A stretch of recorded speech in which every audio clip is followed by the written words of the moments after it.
Hello, I'm Neil Quigley and welcome to the latest episode of my podcast. This week, how I once managed to get lost in Norwich on a night out there, what happened when I nearly missed an entire concert that I was invited to for free by the band that were actually giving it.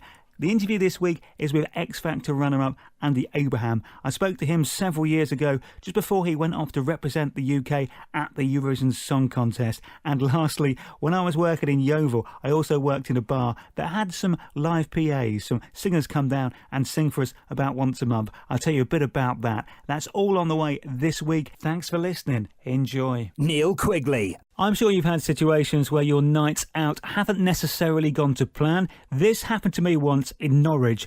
I used to have a mate who lived in Norwich. He worked there for a couple of years and he came back and moved back to Buckinghamshire. But we used to go and see some of his old mates in Norwich occasionally. So this weekend, we went and saw one of his old mates. We went up there on the Saturday during the day to have a big night out on the Saturday night. So we got there, I'd have said about evening time, so it was about 4 or 5 o'clock in the afternoon. It was the summer, so it was still light. It's the first time I'd ever been to this guy's house. So on arrival, we had some food, then we got ourselves ready, and we headed out into Norwich city centre for a night out. We went to a few different pubs for drinks, and I was a lot younger then, so we ended up in a nightclub till about 1 or 2 o'clock in the morning. Just as we were leaving the nightclub, shall we say, I got a bit sidetracked and ended up talking to someone, not seeing that the other two, my mate and the guy whose house we were staying at, had left the nightclub. They're gone off to get some food, and I didn't see where they went. So I followed them a couple of minutes later, couldn't see where they were, walked around for a bit, and I thought, do you know what?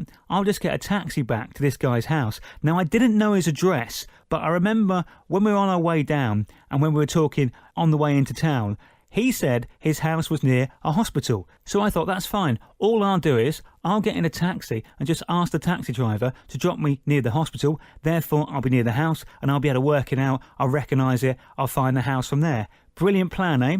Well, I get myself a taxi, get in the taxi, say to the taxi driver, hello, mate, can you just take us near the hospital, please? Just take us towards the hospital. His first question, which one? Sorry?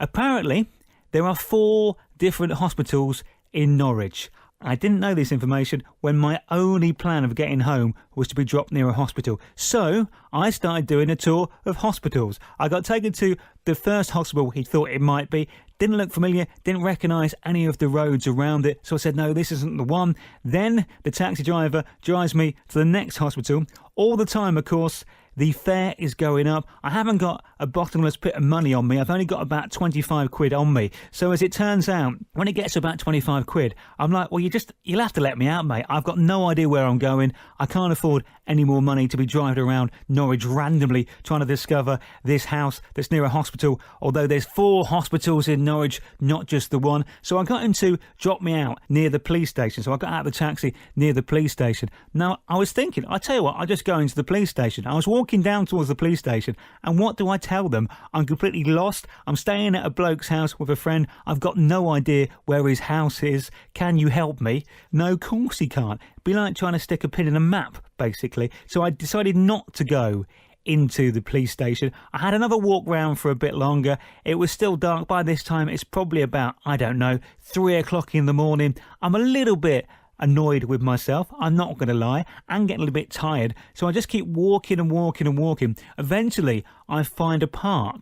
So I walk into this park, and I don't know why. I'm just about to give up, basically. I thought, well, I'm never going to find this house. All I need to do is get some sleep and then maybe try and get in contact with my mate in the morning, find out where they are. All will be good. So as I'm walking in this park, there's a row of trees towards one end. So I decide, I know what I'll do. I'll just go and sleep under the trees for a bit. That is exactly what I did. I headed off, got to the trees, probably had about 2-3 hours sleep under the trees, got up about 6 or 7 o'clock. I didn't want to be still sleeping under the trees when the park got busy or when the dog walkers came round. Don't want to be woken up by a dog sniffing you, ideally. Not in a park. Luckily, it did stay dry, by the way. It was a summer night, so it wasn't too cold. When I got up, I continued walking around in the hope I might see something familiar and find the house. I didn't. Eventually, I managed to find a payphone and remember my mate's number and actually call his number and speak to him. From there, they managed to try and talk to me to try and work out where I was. They tried to talk me back to the house. Couldn't do that in the end, so they actually ended up coming out to find me in a car.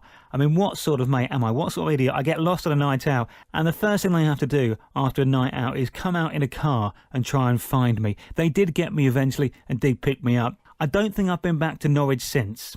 If we've learned anything from this story, don't leave your mates on a night out. And if you are using a hospital as a reference point for a place in a city, make sure you know how many hospitals they actually have. Neil Quigley. Here I am then in conversation with X Factor runner-up Andy Abraham. He finished second to Shane Ward in the competition, and they both did all right for a time, had some successful albums. Shane, of course, now an actor, having been in Coronation Street, and Andy has sold quite a few albums. This was me talking to him just before he represented the UK at the Eurovision Song Contest. Andy Abraham. Andy, hello. Hey Neil, how you doing? How are you? I'm rushed off my feet, mate. I feel like as if I'm flying. I'm having a very, very busy day. It's absolutely brilliant. It is. Now, we'll come on to this in a sec. Obviously, the Eurovision Song Contest, you're going to take part in that for the UK this year. We'll talk about that song in a second, but we've got to start off with what the X Factor meant to you and how that sort of really got you to where you are today. The X Factor brought me to notoriety, and, you know, it brought me to the attention of the public, and the public voted in their droves, which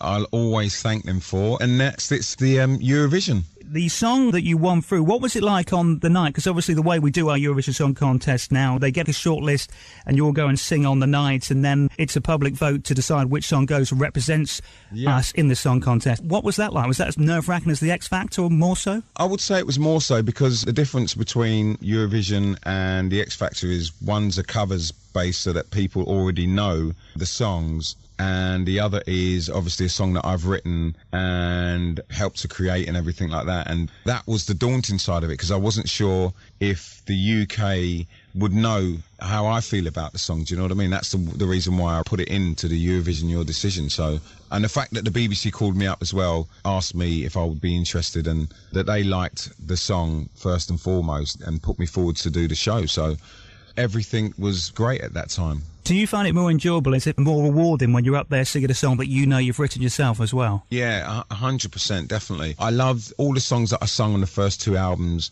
Was absolutely brilliant.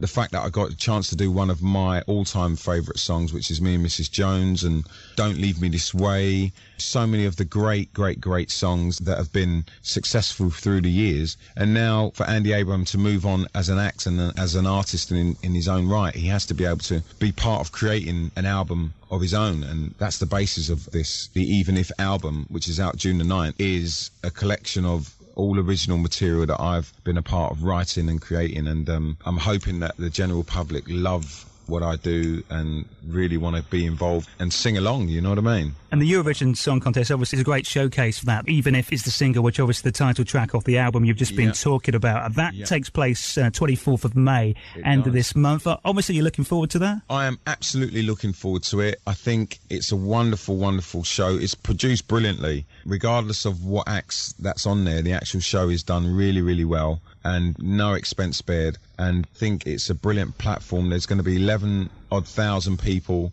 in the arena. There's going to be hundreds of millions of more people watching it around Europe and then around the world. So it will highlight the fact that Andy Abraham is a new artist and coming out with something fresh and very vibrant and makes you feel good. That's the main thing. It's about feeling great at the time, and summer's coming. Even If is ready for the summer, and I'm really hoping it's the song for the summer, you know? Fingers crossed. Are you worried about sort of maybe tactical voting with Eurovision? Because even recently there's those reports come out about congratulations. Technically should have won the Eurovision for Cliff Richard, but there was some differences, shall we say, with the Spanish. Does that sort of concern you or not really? There's not a lot I can do about it. I suppose it wouldn't have even concerned Cliff Richard, you know what I mean? There's not a lot he can do about it. All the likes of us performers can do is perform our hearts out, enjoy what we do. I can only speak for myself, but I love the song. I literally love Even If. I really feel it's a great song that represents the UK in the right way. It's not cheesy, it's not novelty, it's just a really good, cool soul track. I'm just looking forward to getting out there and singing it and having a great time on stage. Andy Abraham, thanks for joining us this afternoon. I will just about forgive him for talking about himself in the third person. A nice fella, done very well for himself since those X Factor days. Used to be a bin man and now he makes his living singing up and down the country. He's actually got a new album out at the moment called Remember When, and he does lots of shows up and down the country, always seems to be on tour and seems to be doing very well for himself, which I think's nice. Good to see. Neil Quigley. When I was working for a radio station in Oxford, which, by the way, had my favourite ever strapline, it was Passion 107.9, Oxford's sexiest dance and R&B, which I think is fantastic. While I was working there, the afternoon DJ got to interview Wheatus. The big American band, Teenage Dirtbag was their big hit, and they did a cover of an Erasure song as well, had some success with that.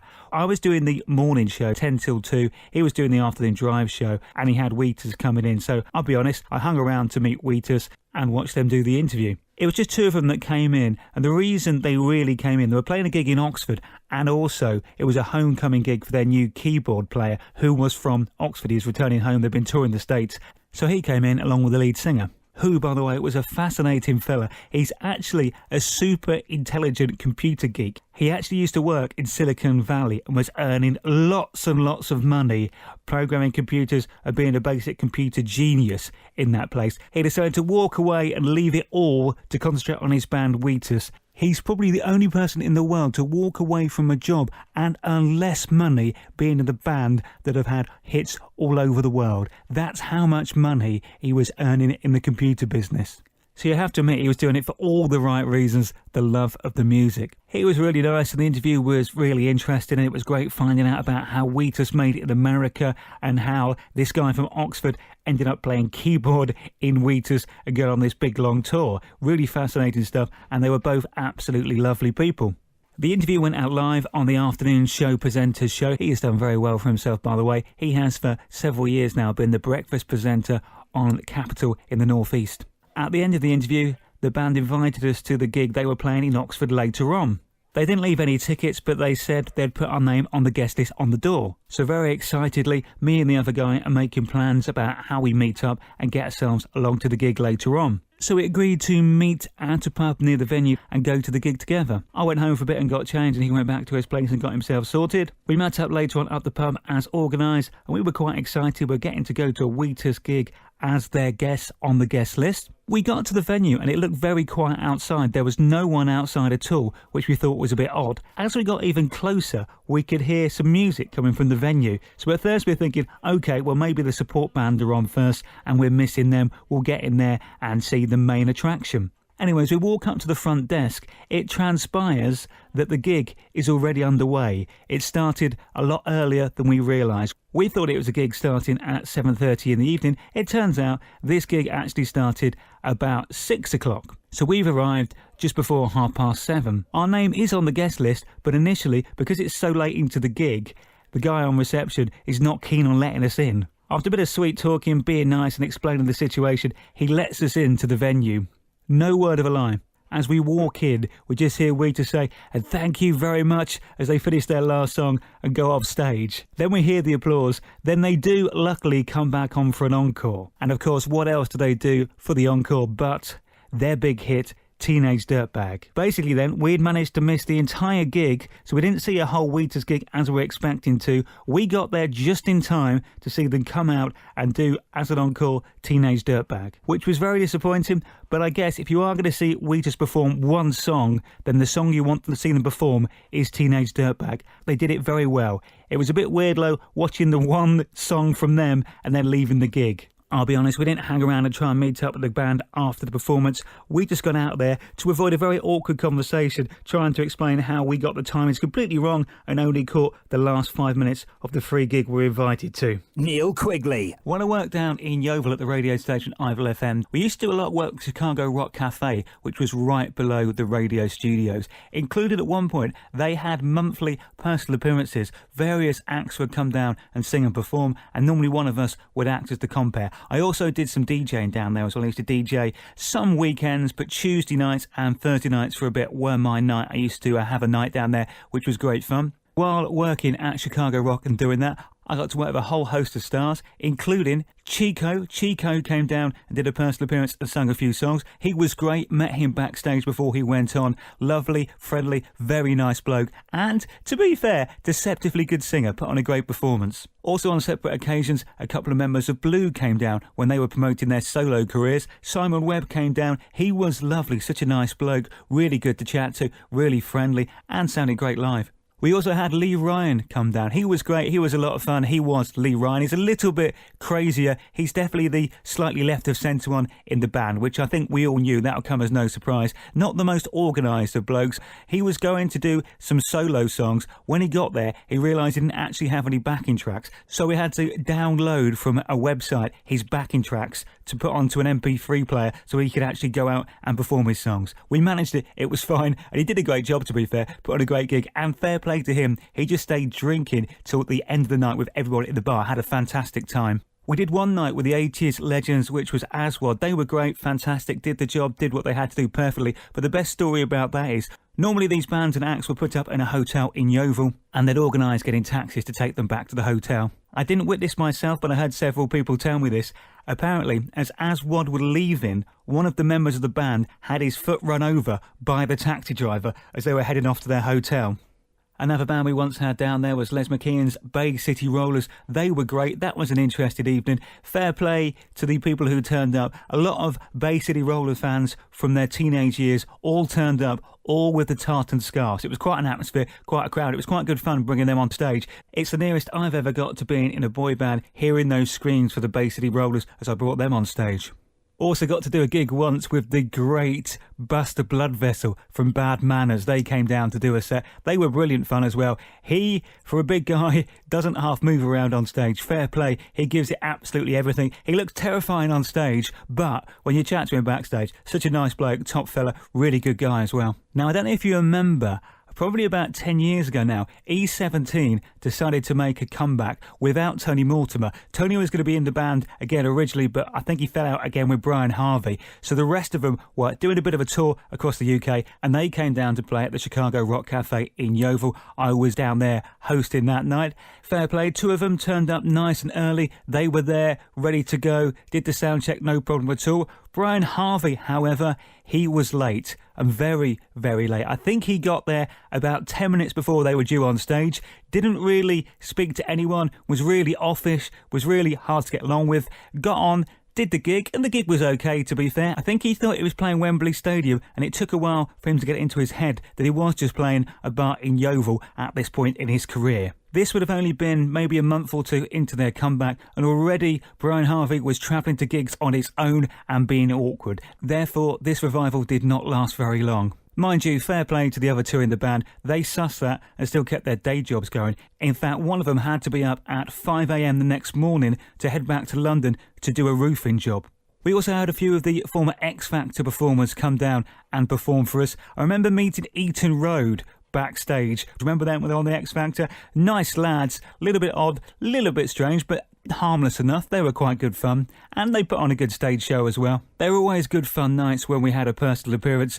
Good fun. We had some good singers and some good crowds down there and had a bit of a laugh and got to meet some fun and interesting people. Neil Quigley. Met a mate of mine in a bar in London the other day, which was pretty spectacular. His suggestion, not a place I'd ever heard of. It's in the Heron Tower in London, one of the tallest buildings there, just around the corner from Liverpool Street Station. And to get up to the 39th floor where the bar is, you take a lift that is just like the lift from Charlie and the Chocolate Factory. Completely glass. It shoots you up at about 150 miles an hour, it felt like, and you get great panoramic views all around London. It's worth going to the bar just for the lift ride. That's it for this week. Thank you very much for listening. I'm pleased to say that I've not camped out under the cover of just trees since that infamous night in Norwich, and I think I may have blown my one and only chance to see a whole Wheatus gig. But if you are going to see them perform only one song, then Teenage Dirtbag surely is the song you'd choose. So I think I did okay there in the end.